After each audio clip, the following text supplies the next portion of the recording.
അധ്യാപക വൃത്തിക്കൊടുവിൽ വരകളുടെയും വർണ്ണങ്ങളുടെയും ലോകത്ത് ചേക്കേറിയിരിക്കുകയാണ് 72-കാരിയായ PS പത്മിനി. പത്മിനി ടീച്ചറുടെ വർണ്ണലോകത്തുകൂടി ഒരു യാത്ര.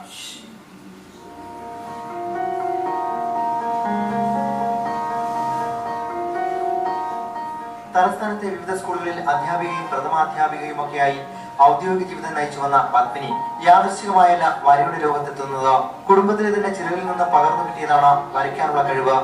അധ്യാപക ജീവിതത്തിനിടെ നഷ്ടമായ കലാജീവിതം വീണ്ടെടുക്കാനുള്ള ശ്രമത്തിലാണ് ഈ മുൻ അധ്യാപിക ഇപ്പോൾ.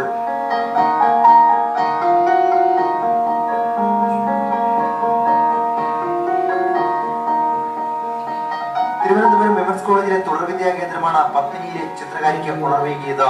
ഏറെ മികവ് പ്രകടമാക്കുന്നവയാണ് ഈ സൃഷ്ടികൾ ഓരോന്നും.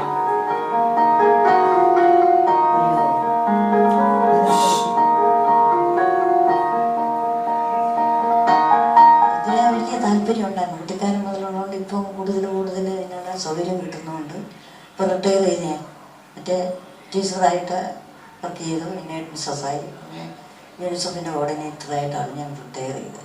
റിട്ടയർ ചെയ്തതിന് ആ സമയത്തും ഞാൻ ചെയ്യും. 12 മണി വരെയൊക്കെ ഇരുന്ന് ചെയ്യും. മുത്ത് കോർക്കുക, മുത്തുകൊണ്ട് പല ഐറ്റംസും, വയറ്, അങ്ങനെയൊക്കെയുള്ള പലതും ചെയ്തിട്ടുണ്ട്, ചെയ്യുമായിരുന്നു.